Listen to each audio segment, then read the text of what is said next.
Such silence. Good evening, all. Welcome. My name's Adam Weinberg. I'm the Alice Pratt Brown Director of the Whitney Museum. Very happy to have you all here tonight. Love seeing you all in the movie theater. It looks like you should all be wearing your 3D glasses. I can just see your heads above the edge of each seat. So it kind of sets it at a kind of 1950s stage. But I want to welcome you all to the 10th annual Walter Annenberg Annual Lecture. It's the 10th one, hard to believe. This program honors a distinguished artist who has made a significant contribution to American art and culture. And we've had an extraordinary group of previous artists, and I think the artist we have tonight truly deserves the honor. I would particularly like to thank our esteemed trustee, Stephen Ames, and his wife, Anne, who are here with us this evening, who are representing the Annenberg family, as well as Liz Cobbler, who is here also representing the Annenberg family. And I want to thank you so much for your support of the Whitney and of the arts. I would also like to acknowledge our longtime partners, SVA, for co-hosting us tonight. We're happy to be moving downtown soon, so we'll be able to do even more with you when we're in the neighborhood. It's my great pleasure tonight to introduce Jeff Koons as our featured speaker. Among the most important, influential, and controversial American artists of the post-war period, it can be said, without a doubt, that Jeff Koons is one of the defining artists of our time. I've always believed that if Jeff Koons didn't exist, we would have had to invent him. It is impossible to imagine the last 35 years without his work pervading our consciousness. His art, in many ways, is emblematic of our time. For all the attention that Jeff has received, it is extraordinary that, unlike his peers, his art has never been the subject of a major retrospective in New York, the city in which he has worked and lived for 4 decades. But after organizing this exhibition, I better understand why that is. It is no small feat to meet the exacting standards of Jeff's vision. As he once said, I think about my work every minute of the day. I used to think that that was just an exaggeration. I now believe that to be absolutely true. Sorry, Justine, but I think that is what goes on all the time. It's always there. Of course, Jeff's retrospective, I think as many of you know, is the last exhibition in the Breuer building of the Whitney Museum, I like to say for the foreseeable future. And it's the first time that every floor of the entire museum, with the exception of our permanent collection floor, has been devoted to a single artist in our 48 years of history. It's especially meaningful to us to present this exhibition in the Breuer building, which has played such a significant role in Jeff's history. It was here that as a 19-year-old, Jeff came to see a survey of the artist Jim Nutt in 1974, inspiring him to move to Chicago and study at the Art Institute. It was here that in his now iconic works, like the One Ball Total Equilibrium Tank and Rabbit, which were included in the 1987 biennial, and his Pink Panther and St. John the Baptist were in the 1989 biennial, and in his first work in the Made in Heaven series was debuted in the Image World Art and Media Culture exhibition, and he was included in many subsequent exhibitions as well. Although Jeff has been the subject of many shows, none have attempted to present a comprehensive narrative in this way since the exhibition organized at San Francisco Museum of Modern Art more than 20 years ago.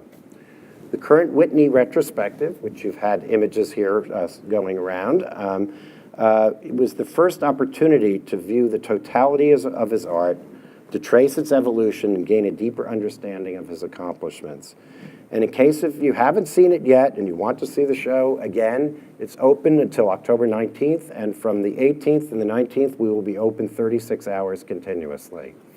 And after the show closes at the Whitney, it will travel to the Centre Georges Pompidou in Paris, and then it will open at the Guggenheim Bilbao subsequently late next spring.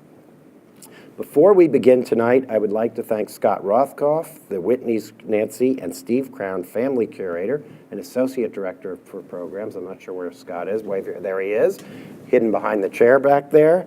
I thought, as many others have, that I knew Jeff's work pretty well. Scott has shown us that a retrospective can not only present the work of an underknown artist, but also represent, teach, and help us better appreciate an artist who has in fact seemingly, and I say seemingly, been overexposed. He has created a thoughtful, beautifully installed exhibition in collaboration with Jeff that I believe will be a reference point for many, many, many years to come. And Jeff has tested the limits of the art world. He has redefined what art and an artist can be. His career is a study in contradictions, and indeed, I think contradiction is a central element in his work, which I think will come out tonight. His art is accessible, yet esoteric, joyous, yet dark, simple in appearance, but complex in its meaning and facture, innocent and erotic, and of the moment and of art history. My great gratitude to you, Jeff, for trusting the Whitney to be the guardian of your vision. Jeff often talks about imbuing his work with generosity. In fact, that may be one of his favorite words. And his work is proof that an artist is inseparable from his art, for he is unfailingly one of the most generous people I know. Let me introduce Jeff Koons.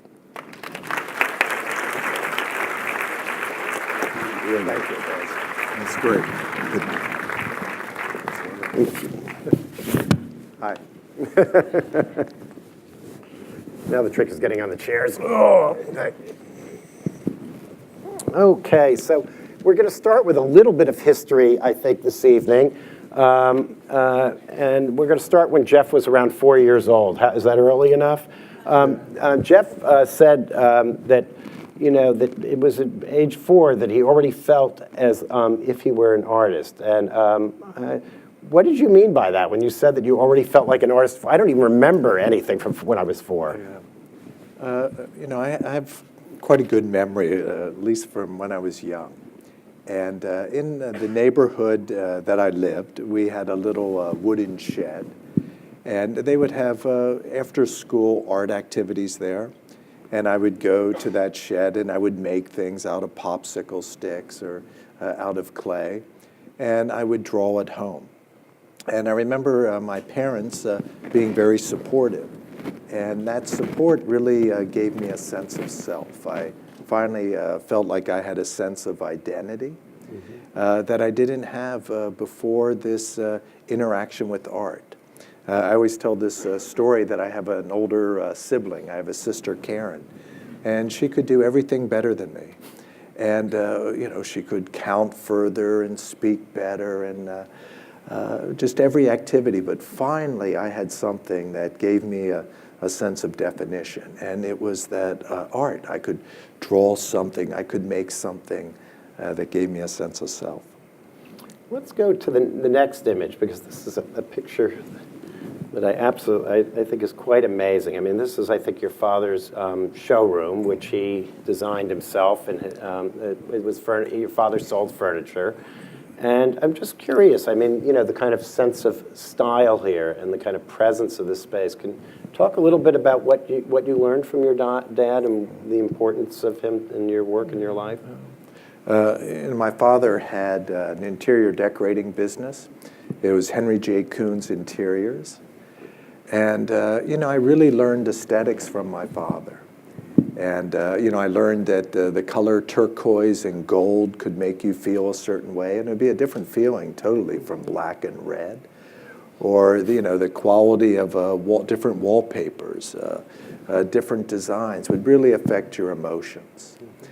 And I also, at this time, and as a young child, I would go in on weekends and unpack crates with my father, and I would help him out. But I realized how these objects were just displaying themselves. And a lamp would just be sitting there and as a lamp, or an ashtray. But these objects were just displaying themselves, which I think I carry that with me. And I go on and I use that in my works, to let things have kind of a singular voice. Mm-hmm. So it's like each object has its own kind of presence and life to it, and the way it's presented. Yeah. Now, this is my father's street front window in York, and my father was really my first dealer. I see Antonio Homan there, and Antonio and Ileana were always so just incredible dealers and supportive to the work. But my father, from the time I was about 7, 9, well, actually about 9, would put my artworks there in the center of the window. And so in York, Pennsylvania, there's some of these works. Some of them are three-dimensional, maybe a man that has kind of a beer in his hand or something. Or they're, like French paintings, a little bit like Watteau. Do you think an artist can be a kind of salesman who is selling ideas, to a larger public? Sales was always important to me, and it was important through my family structure. On my mother's side, my grandfather was city treasurer, and he had a lot of brothers, and they were all merchants. And I really learned from my mother's side of the family kind of a political aspect of the world, connection with your society, with your community. And, I learned to be independent. And I would go door to door as a child. I would sell candies. I would sell mints. In the celebration area, the Whitney on the 4th floor, I would sell gift wrapping paper. I would sell bows. I would sell kind of a lot of images that are there. But it was to learn kind of self-reliance. And I think I was taught at a young age that once you are self-reliant, you automatically want to participate in your community and really be a part of the fabric. And eventually you help others. The one thing when I look at this image and then think forward to work, there's a slightly nostalgic sense in this image, which actually I even see a little bit in works like the Celebration series. It's almost like they're images that we always knew, but somehow you called them up from deep down within. Do you see nostalgia as an aspect of the work? Mortality. And so an aspect of mortality, to deal with aspects of the past. I just want to bring up now while we have this image, my father really taught me how to pursue a vision too. And so I would watch my father at night. He would come home and he'd have graph paper. And he would lay out a design for somebody's living room. And he would draw everything out in advance. A person knew exactly what their living room was going to look like. And he really taught me how to pursue a vision. Around Christmas time, we'd put up a Christmas tree. We would always have like a 14-foot tall tree or something going up through our spiral staircase. My father would dust every Christmas tree ball. Every branch, if there was a hole in the tree, we'd cut a branch here and wire it in there. Is that what still happens in the galleries today, in fact? But it was really a sense of exercising that vision. And, my father wasn't a perfectionist in a negative form of where somebody gets caught in something. He would know when to leave go too, but he knew how to pursue a vision. Well, you went, let's just do a little bit more history. You went to art school at Maryland College of Art and Design. You went to the Art Institute. What were the important lessons that you learned from art school itself? Were there things that you really took away from your art school experience? When I was younger, and my parents were always very supportive, I started taking art lessons about the age of 7 on weekends. And I continued that to about 13. And then I stopped just for a brief period for a couple years. But during that time, I was always going to the art class in high school. But I never knew what art could be. It was a way of creating illusions of being able to draw this glass of water that it would look like a glass, or draw a vase of flowers. But it was something which I could perform at, and I would be able to achieve that. But it wasn't until, and I ended up going to art school because I was always in art class. I really wasn't prepared. Even though I could go to a liberal arts college, I wasn't prepared for anything else. And I was so lucky because when I ended up being in art school, I realized that art could connect me to all the other human disciplines. And that was fantastic. I realized I could be a dilettante. And a dilettante, it's a good thing to be. It's a great thing to be. And, I could be involved with philosophy. I could be involved with sociology, psychology, aesthetics, physics. And my world just exploded. I could be involved with feelings. And I got a taste of it from Led Zeppelin.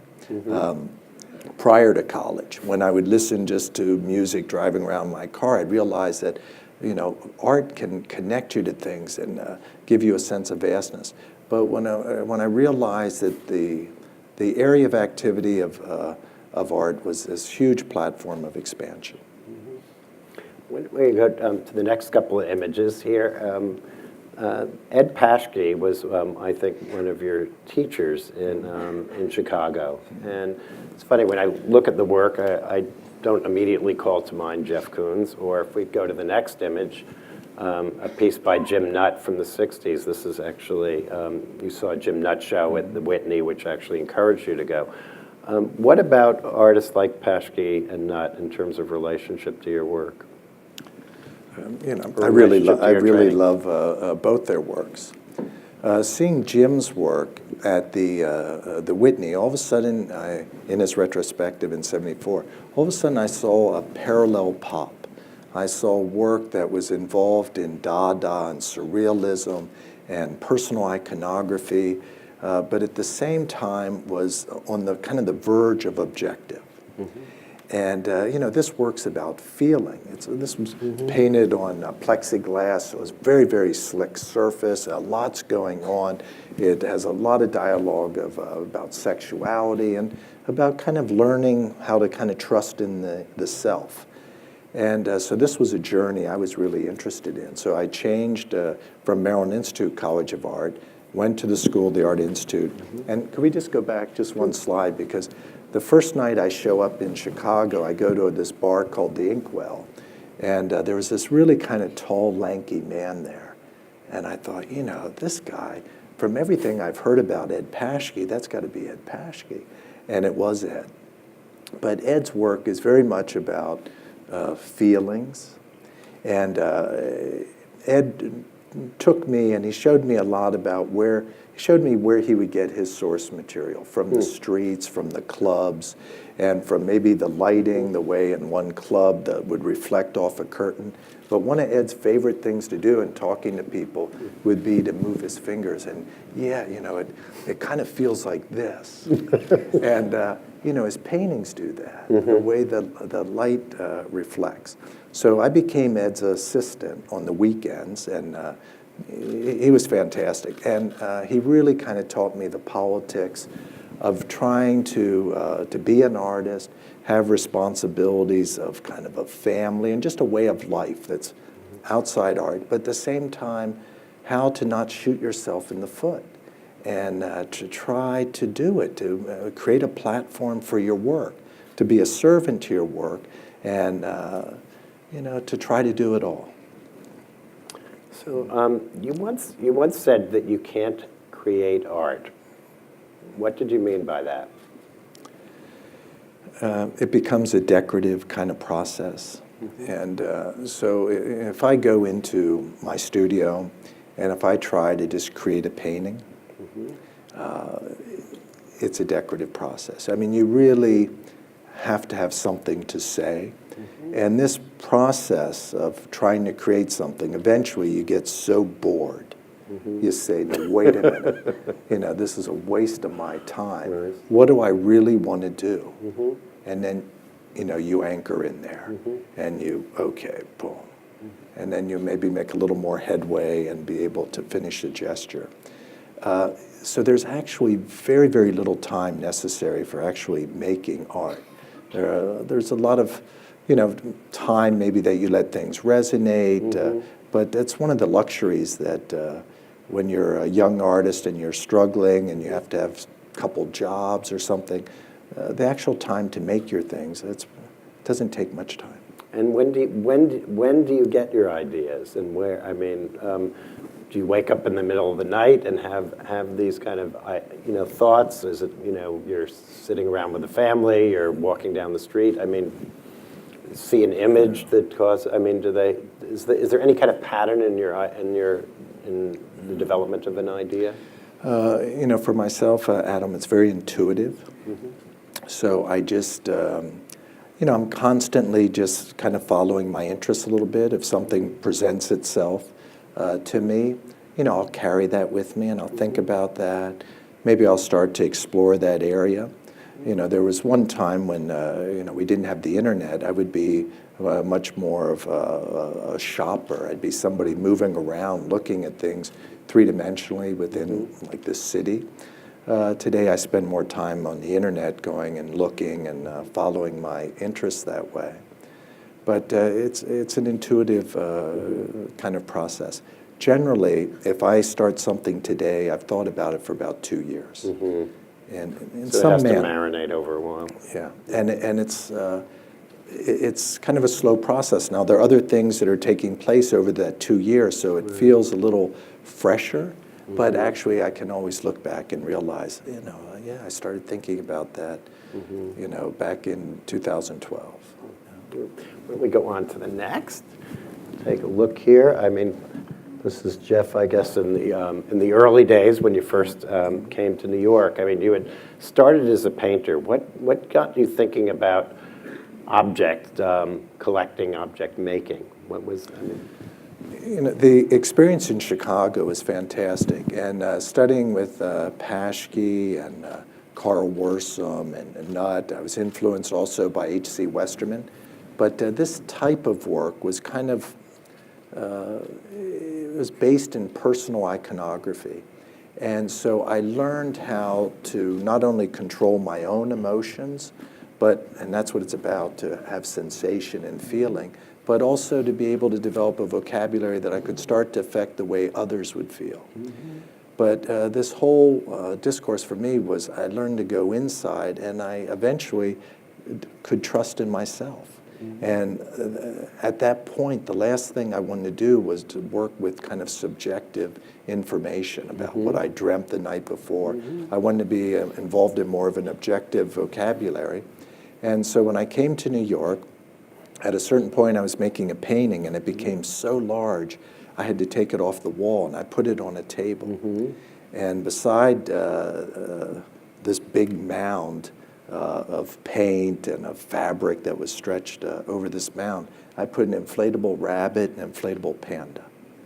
And I had in a vase of, it was a planter with a vase of artificial flowers underneath it. And I started to make sculpture.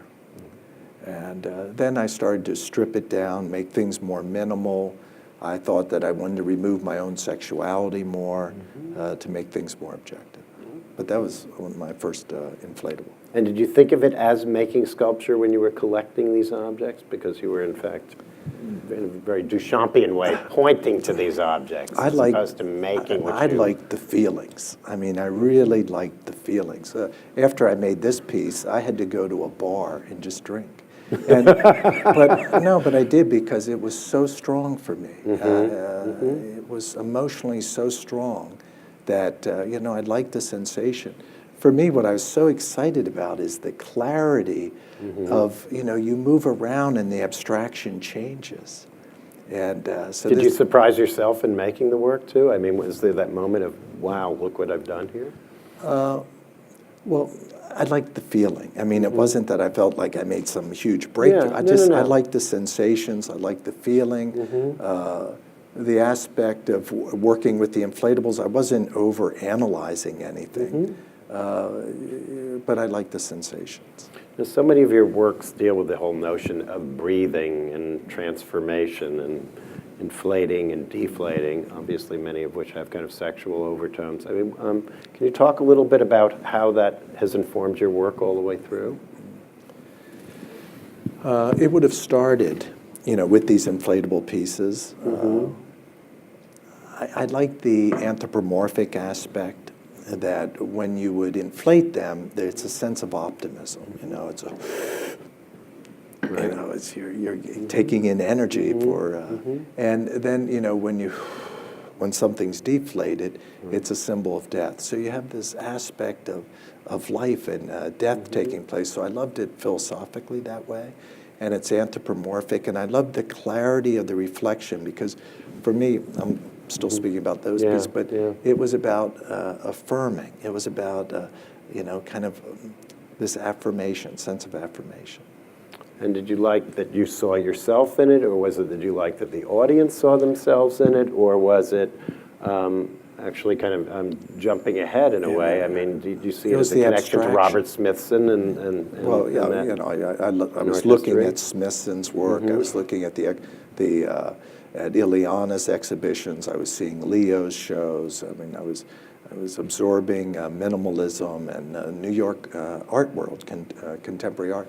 But it wasn't the narcissism of one's own reflection. It was the abstraction, the simplicity and the beauty of the abstraction, that affirming that things are taking place inside you. It's not about that object. It's about... And the constant change of, that the images were constantly changing because of the reflection too, that it was never as stable as the object. It was actually always an unstable situation. It's moving. It's dependent on you. It takes the art out of the object and into you. Great. Actually, here's a Smithson. To some extent, obviously, you owe a debt to minimalism. I don't know that that's the first thing that people would call up, but you often work in series, and I love when you walk off onto the second floor of the Whitney and you see the whole line of line of vacuum cleaners here.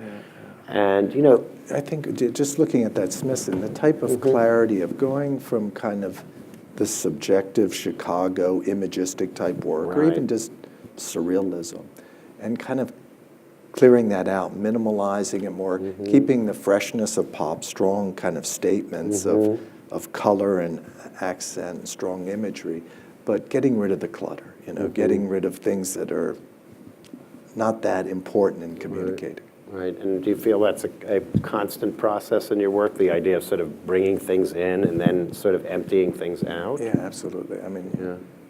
Not to have any excess clutter. Absolutely. No, so when did you really start thinking in terms of working in series? Was that right away when you got back to New York? Were you really thinking, okay, I'm going to do this one and then this one, and at what point did you know that you were finished with a series? I was working at the Museum of Modern Art in the late 70s and early 80s. So the architecture design department had a big influence on me. And I would see the Duchamp films, and I would go to the library, and I really kind of learned a lot about the collection. And so I was very influenced, but I felt like I wasn't contributing anything to the kind of the idea of the ready-made. So all of a sudden, I started to think about this kind of ephemeral, very ethereal new, and that these objects could be displayed just for their newness, and that it was an ultimate state of being. And I've always enjoyed philosophy. And so the work started to perform in more of a philosophical manner for me.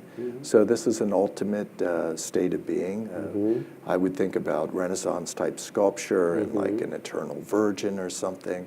And, that would be the upright Hoover convertible there. I would think of them also as family units. The triple-decker over on that side is like a Papa Bear, Mama Bear, Baby Bear. I like the lying down vacuum cleaners. That's kind in of like repose. Egyptian sarcophagus. But on the side of the vacuum cleaners, it's wet-dry.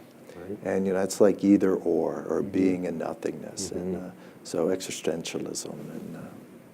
And the vacuum cleaners had to be unused vacuum cleaners, always in perfect condition. They're brand new. Brand new. So it was about this confrontation between the biological and, something that's inorganic, but that has other aspects of survival, that it's prepared to survive maybe through its materialism that we're not, or that it has just its integrity of birth, where we have to participate to develop our integrity. So it was about this confrontation of it being best prepared to survive. But it's so interesting because you turn off the switch and then the lights go off and the piece is dim, and that kind of newness and everything, it's sort of, it vanishes in a way. Well, the object's still new, and these objects can become obsolete. You look at a sewing machine and you don't even know what you're looking, or a telephone. So designs become obsolete, but it's still new, and it's still has never participated since the day of its kind of birth of being unpackaged. And the plexiglass is part of the piece itself. It's not the case for the piece. Is that right? Well, it functions like an interface. It removes the piece. It gives it a sense of removal. So I think, let's go on to the next, because, the one thing, I mean, these are all, in a way, part of a series of works, but yet they're very different from one another. I mean, the equilibrium and the aqualung and the... So, to me, the new was an ultimate state of being, and it was this dialogue about the immortal. And so the equilibrium show, I felt that in the art world, I was showing in alternative spaces. I would show places like Artist Space or The Kitchen or White Columns or different universities, University of Southern California, Southern Florida. So they were the type of locations I would be showing. But I thought that maybe people would start to see my work in more of a feminine side of consumerism. And I thought that, I wanted to liberate myself a little bit, but I also wanted to show more of a masculine side. And I wanted to be able to be more involved, more touching in a way with the work.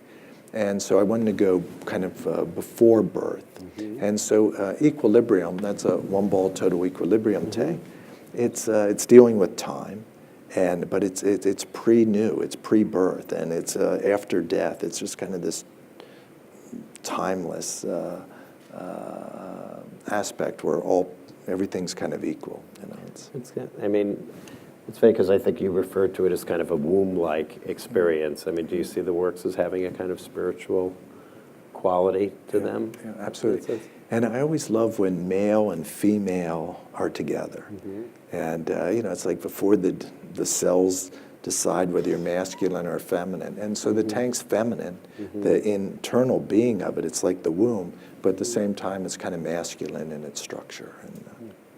Great. I thought we'll go on, and I wanted to talk to you a little bit. I mean, since unfortunately it's a terrible image, but vintage image, not from one of yours, obviously.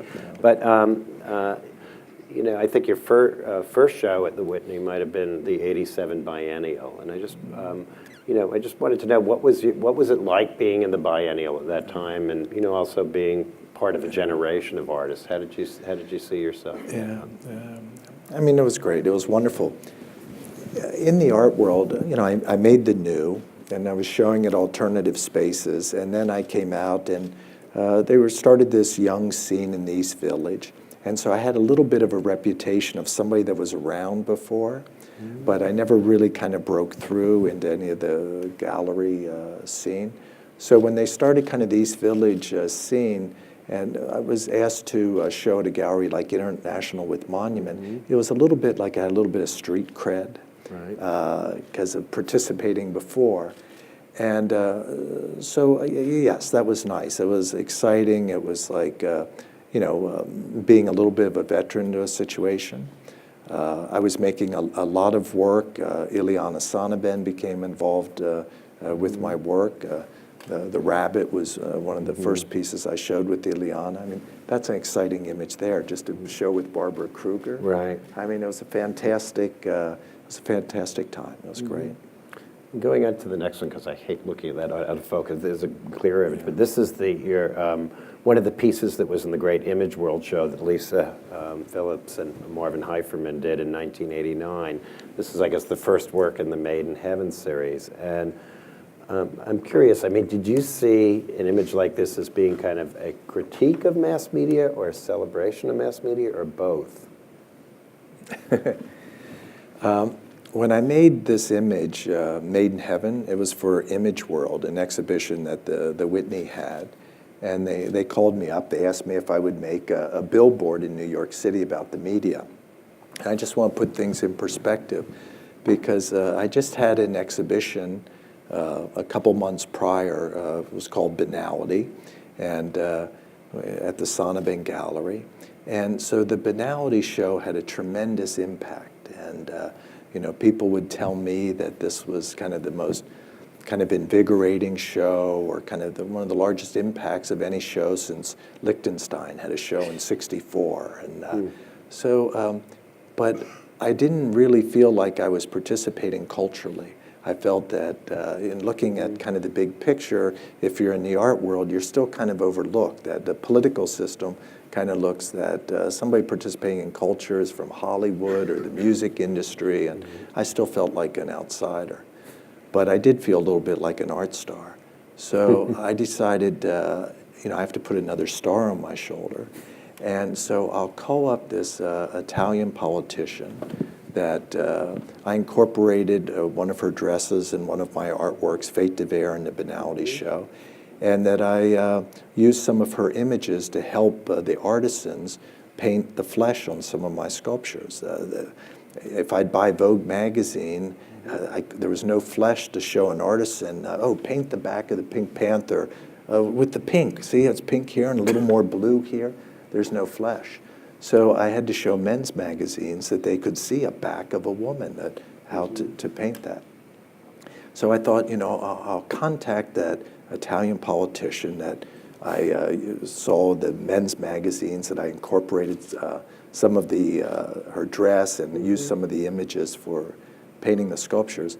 And I'll use her as a ready-made, that, her sets, I won't change anything other than I'll just inject myself there, and I'll be in the images with her, and it'll be like we made a film. And so we'll call it Made in Heaven, starring Jeff Koons and Cicciolina. So it's just an idea. It's an idea of a film, a conceptual film. You didn't see it as having a kind of critical edge per se then? I mean, more as a kind of For me, observational, I guess. For me, it had to do about participating in culture, that if you're in the fine arts, you're not a participant. And I wanted to participate. And so I was, and it was about this, idea for a film. How did you feel putting yourself on display in this way? I mean, it's interesting. You're a pretty private person considering how public you are. How did it feel to have yourself out there like that? I think that's the first time I ever had my thumb out like that. But no, there's not much nudity there. Right. But yeah. I would have to say, yourself my banality work was very much about trying to communicate to people that they're perfect, and that everything about them is perfect, and their cultural history is perfect.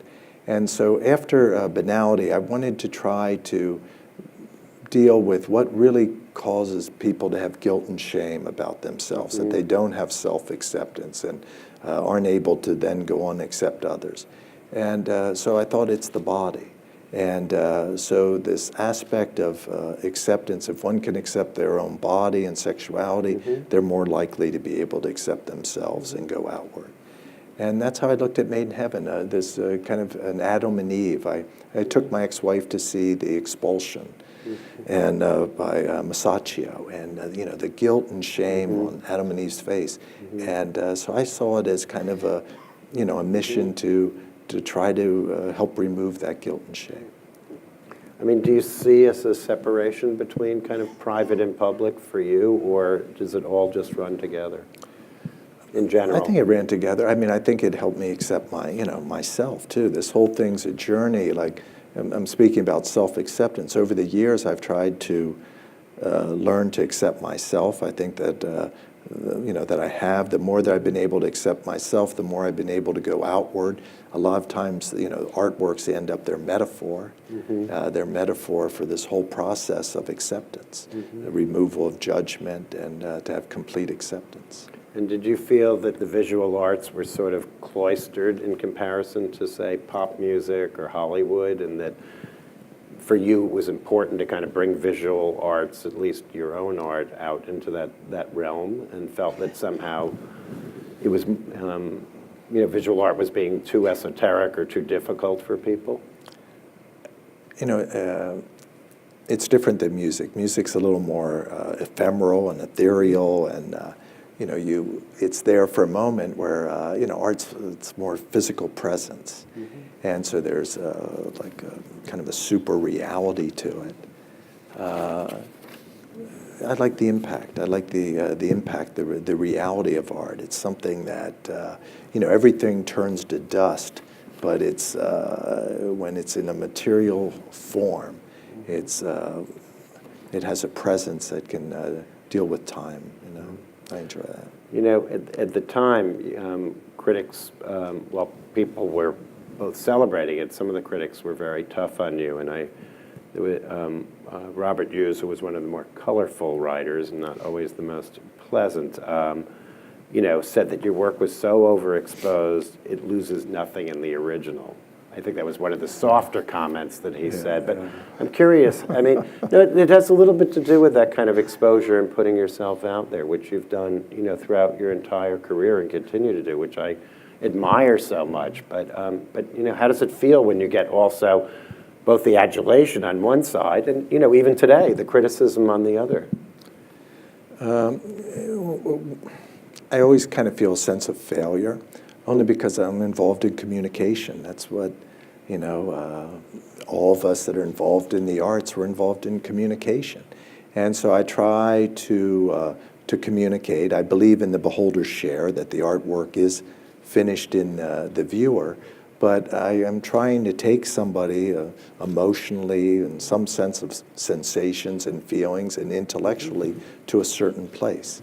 And from that point, from that vista or wherever it is, then they can have a view on their own. But I at least want to take them to that point. And so if somebody doesn't get it, either I failed or they just are so fearful to open themselves up to the world and to experience that they shut themselves off. So usually all of a sudden I'll realize that, and I'll treat it, it's more that. Because things are always a little painful, but then you just move on, and you forget about it pretty quickly. Well, I have to say I applaud your great courage, Jeff, because I mean I think people see the success and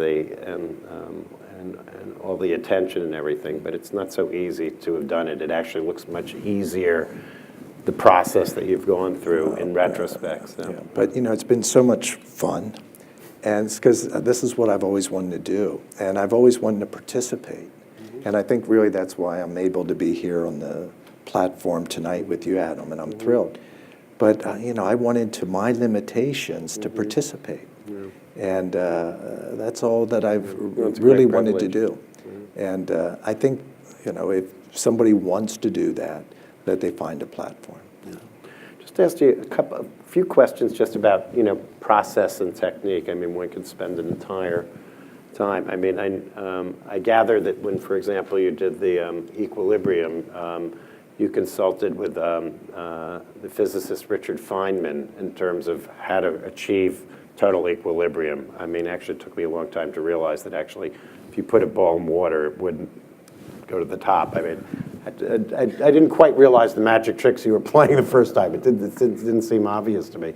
So I'm curious, just how do you keep up with things technologically and in general? Because your work are always new challenges, and the work in some ways seems to get tougher and tougher to execute. And how do you do that with the studio and with your staff and yourself? You know, I really wanted this to be permanent equilibrium, but it's not. It's we temporal. empty it once a week, I think, to re-equalize it, right? I think because it's installed right now at the Whitney, and there's so many people coming through, there's a lot of vibration, and things happen. But they generally should last a minimum of like 3 months in a really good situation, maybe up to 6 in a great situation.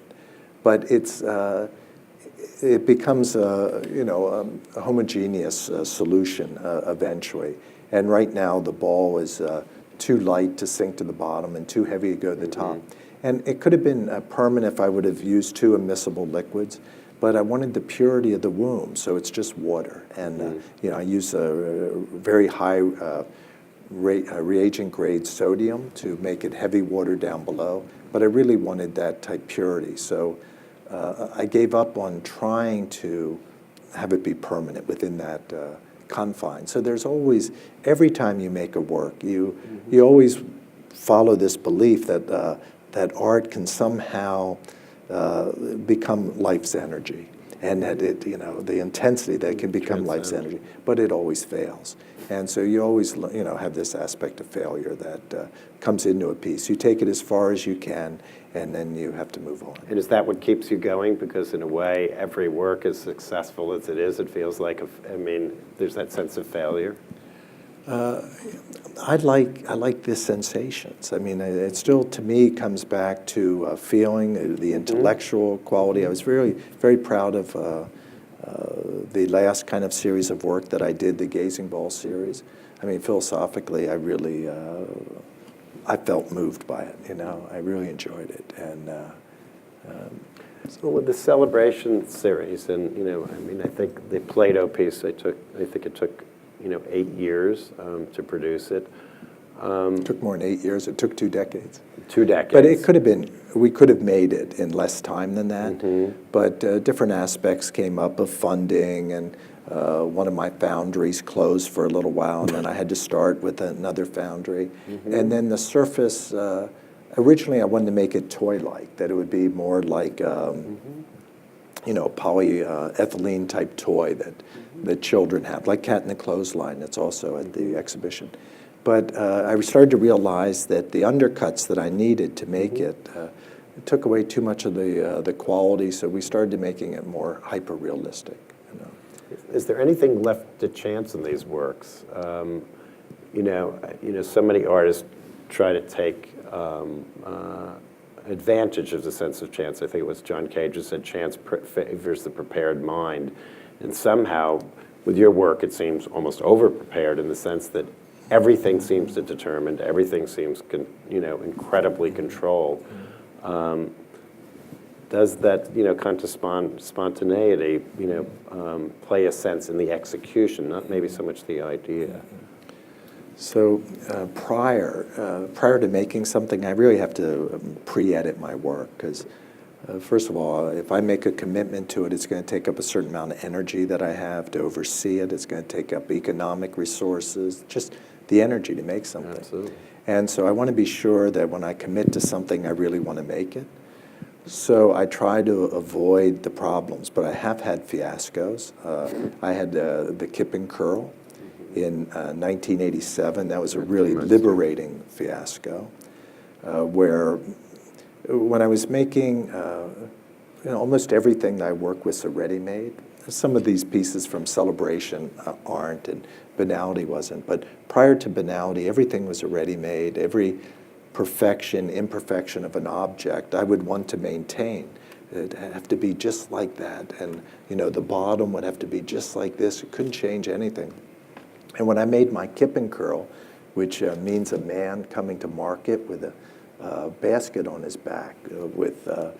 It's the wonderful piece that's in the lobby, the first one that you see at the museum now. It was a symbol of agrarian lifestyle, of self-sufficiency. But the foundry banged it up against the wall. I changed the sculpture from a bronze into a stainless steel piece. And because of that, they totally deformed the piece. And this was 1987, and this was a huge show to be in at Munster, Germany. Caspar Koenig would organize this exhibition.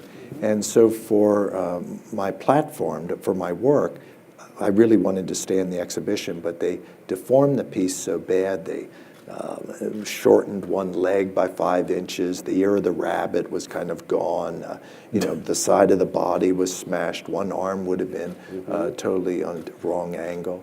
So I had to decide whether to pull out of the exhibition or to give it radical plastic surgery. And I went for the radical plastic surgery. It was against everything for me up to that point of maintaining the integrity of the object. It was already kind of gone from this damage.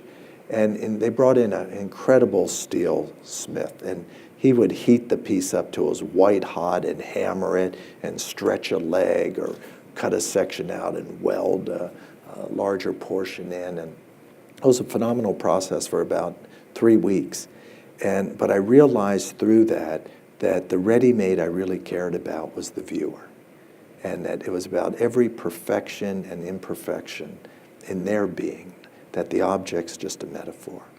So yeah, I'm always open to chance, but when it gets into the production aspect, I try to remove as much as possible, only because of being able to have a vision, realize the object, but I'm always listening to the things that are going on around me, as far as my intentions and why I'm involved in the activity.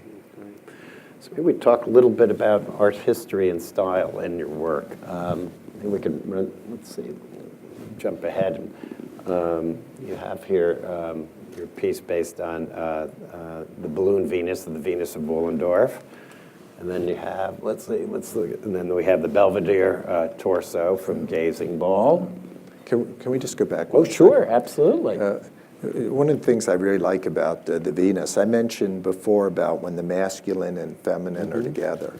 And I'm really intrigued by that because, we all, at one moment, before the sexes defined.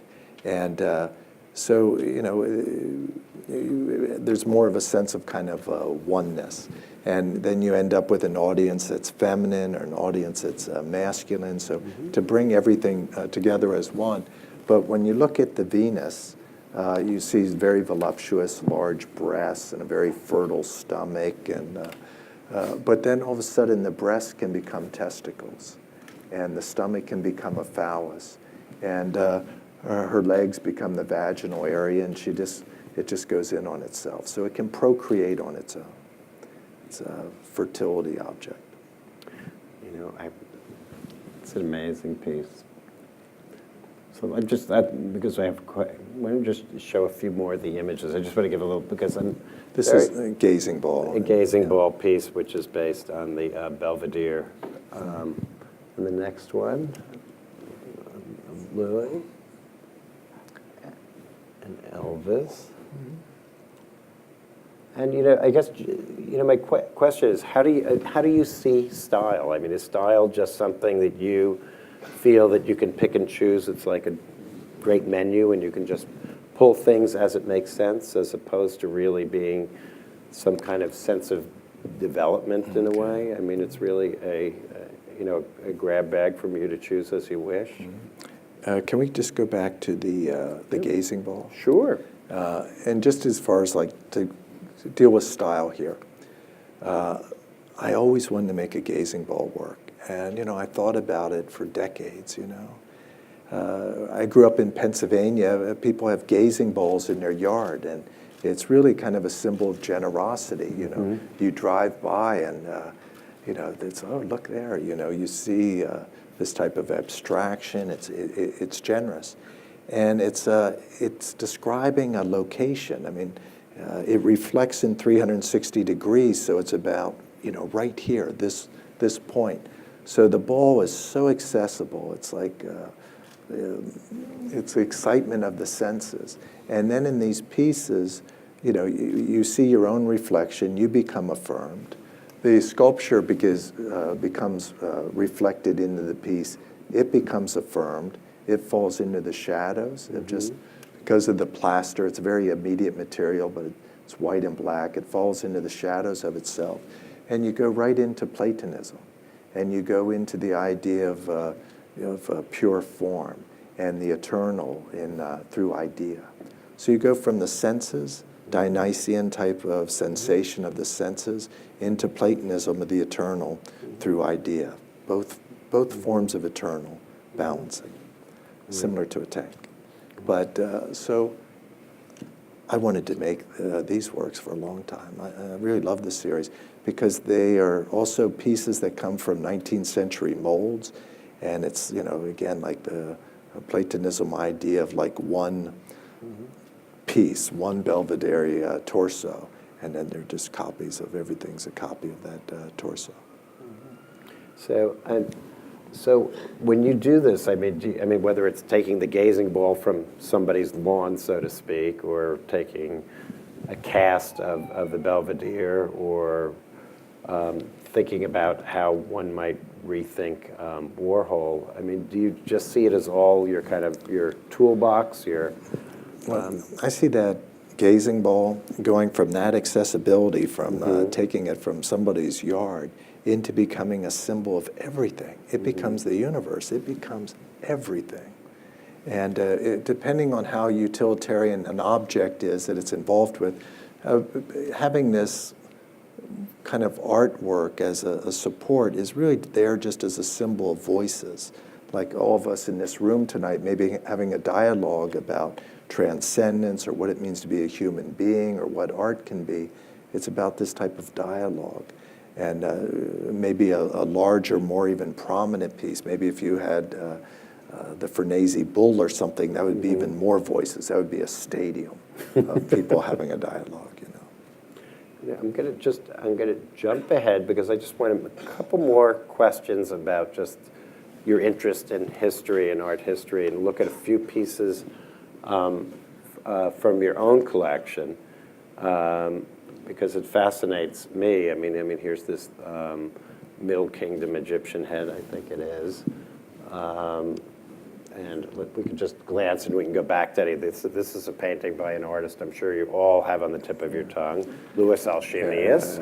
It's actually, we have a great collection of it at the Whitney, which people don't know. And we can go back, Jeff, and Picasso. I mean, these are three works in your collection.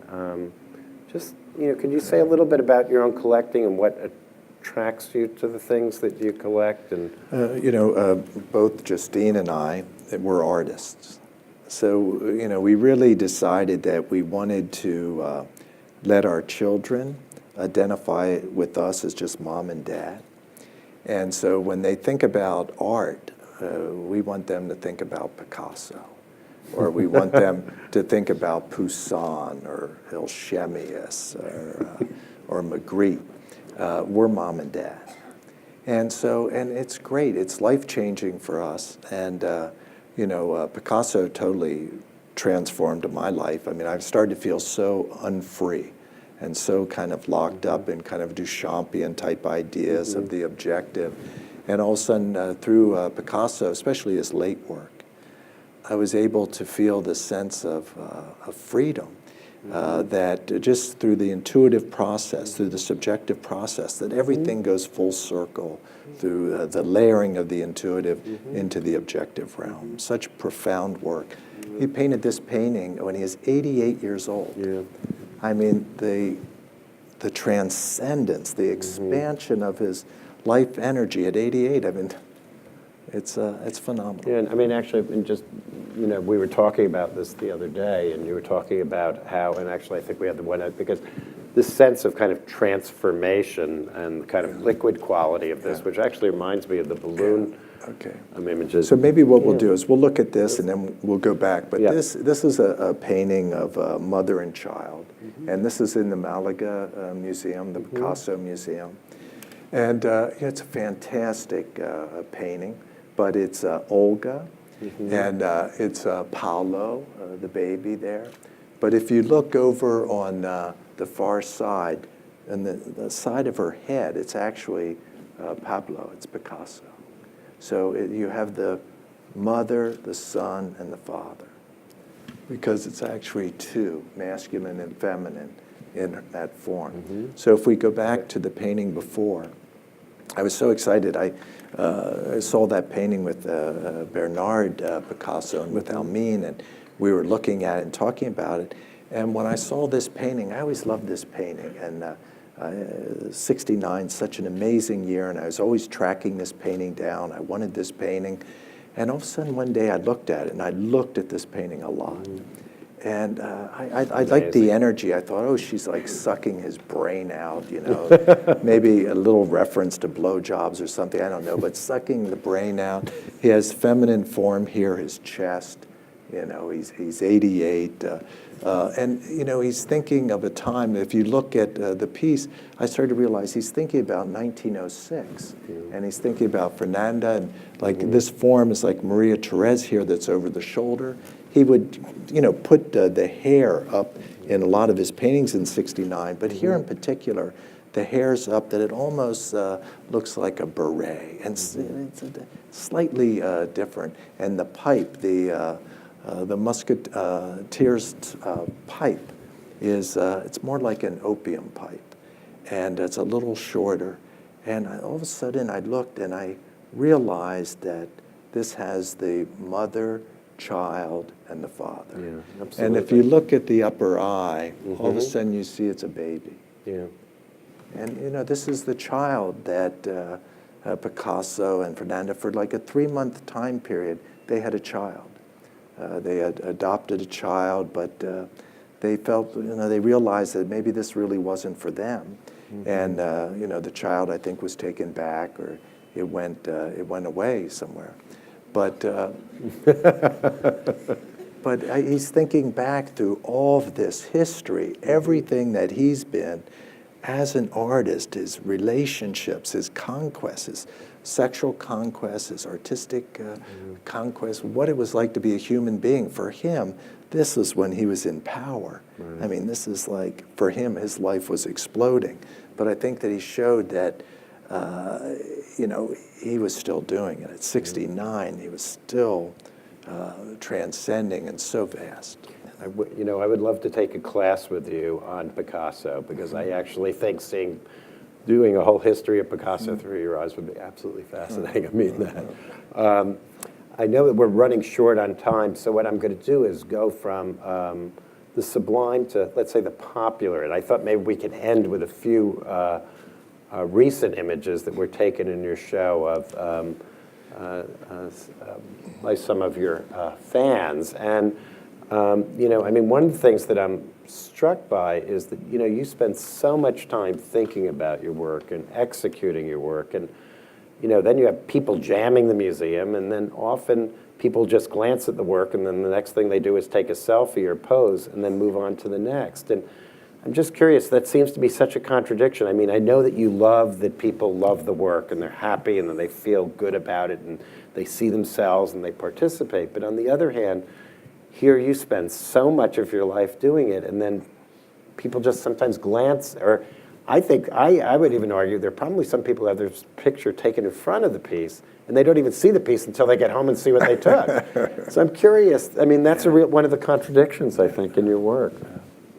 I think this aspect of affirmation, and that's why I work with this reflective surface, that it's really, it's about the abstraction, that, it needs you. Art happens inside you. It's not in that object. The object's a transponder of some type, but the art's inside you. It's about your potential. And so everybody looking at these works, even though it could be momentarily, it's about their potential. And, it's affirming them. So those that choose to look long and deeply, that's great, and those who just glance, that's fine as well.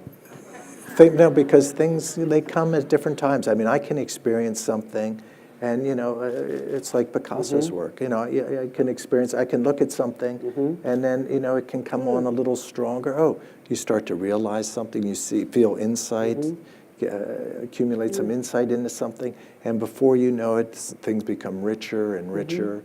And, sensations can be quick. Yeah, and ideas I agree. can be quick. Inspiration. I mean, the whole notion of the lightning bolt. I mean, it happens like that sometimes. I mean, sometimes you can look at something really or seemingly deeply and see nothing. I mean, it's a little bit about what you're talking about, making a work of art, and other times it can happen instantaneously. Jeff, I wish we could do this for actually 3 nights in a row. I have so much I still want to ask. But I'm going to give it a few minutes of a chance to the audience to ask some questions, unless there's any last words you'd like to say about anything here. I loved the experience, having the retrospective at the Whitney. It was phenomenal to work with Scott. Scott, I know you're sitting out there, but Scott, to work with Scott Rothkopf was really fantastic. And, we both really had the same agenda. We really wanted to do the best show possible. And Scott and Adam never said no. And they never... Did you hear that, trustees? That's why. No, but they never said no. And, we could be discussing, the animal face mirrors, that I needed a light blue and I needed this yellow here and the magenta here. Oh, Jeff, but the magenta, it's going to be difficult to get, but we need the magenta because of this. I'm just creating an example of something. But they made sure that, that we'd be able to achieve that goal. The educational kind of building that was in the front. I mean, the Breuer building, we thought that it would be better that it could be removed so like Popeye could be there. I mean, they were able to do it. That's fantastic. The kids now are in the galleries and they're drawing the artworks and doing things. But it was just phenomenal. And Scott said he really wanted to give the work kind of a scholarly perspective, that people could understand everything that goes into the work as far as the ideas and the thoughts, and he did it. And Adam, you did it, and I'm really grateful to the Whitney. So. Well, it was a privilege to do, Jeff, and I have to say there was the sense of spirit of the entire institution working to realize this. I mean, as exhausted as everybody was, the sense of exhilaration of trying to meet your exacting demands, and for great reason, was an honor for us. So thank you, truly honored. So anyway, do we have time for a few questions? Can't see anything out there. There's one way back there. The microphone's coming to you. Hi. My question is with regards to what we see over there, the equilibrium, I believe.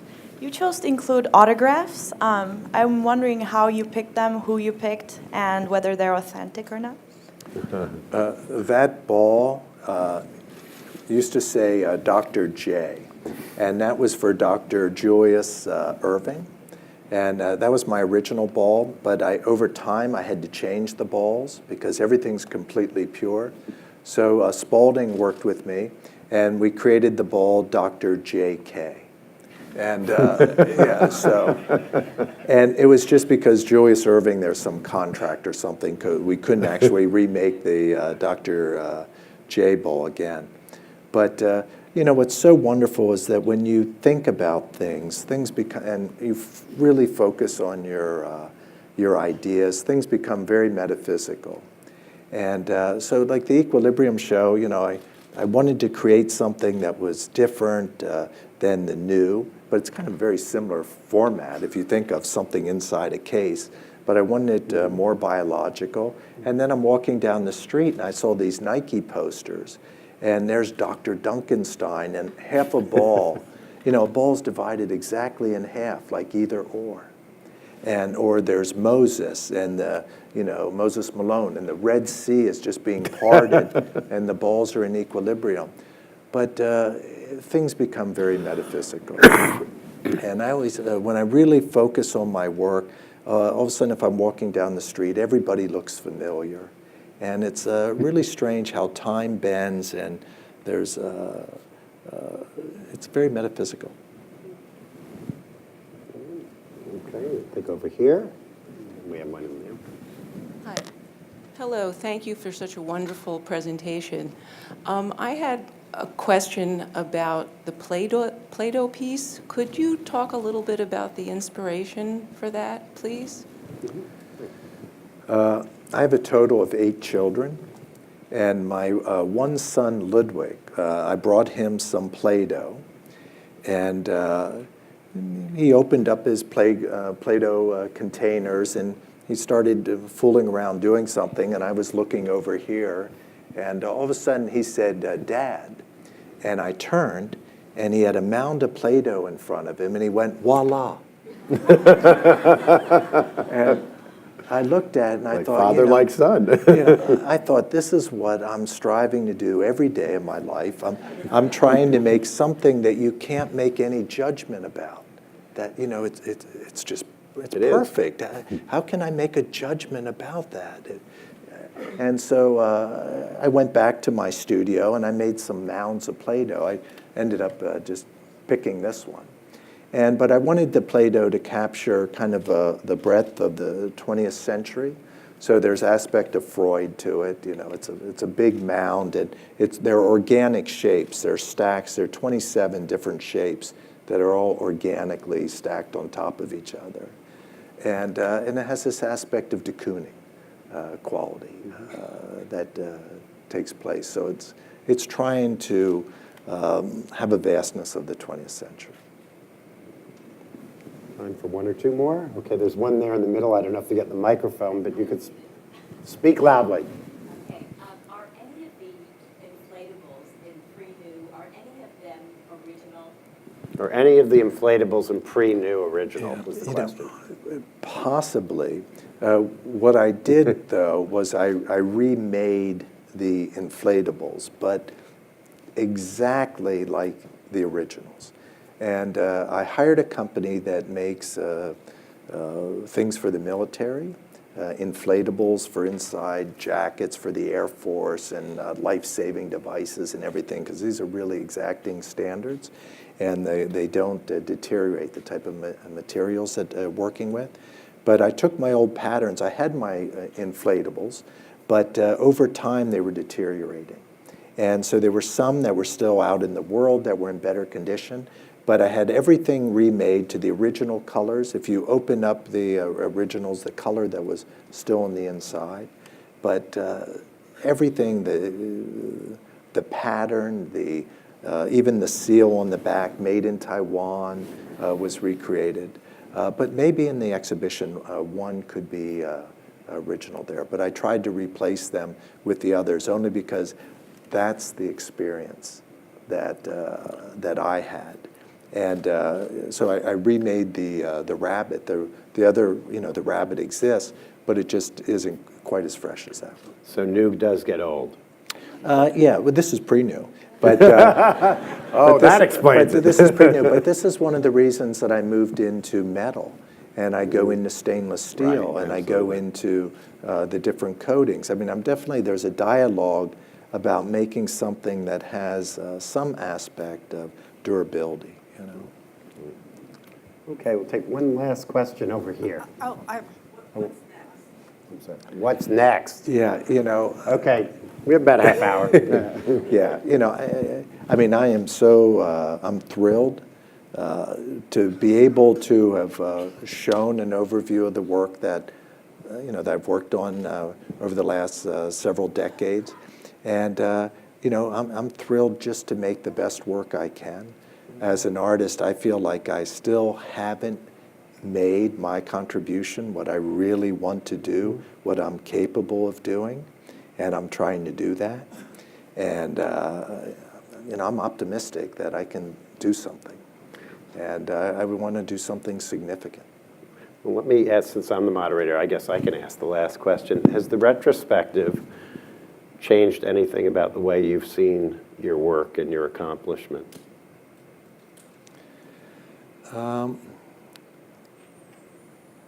I think that I feel to a certain degree that my work is permeated a little more than I was aware of, that the work had more impact culturally than maybe I was aware of. I mean, I've been thrilled with the response. I mean, I'm so used to negative reviews and being hit for everything. When, what I've been always trying to do is make work that gives people empowerment. And instead of having art be something that can disempower and make somebody feel insecure, automatically let them, feel secure and let them know that, it's about their potential. It's about their horizons being expanded. And so it's always been about empowerment. Yeah. Yeah, so. Well, thank you. You've been incredibly generous tonight. Thank you. Thank you.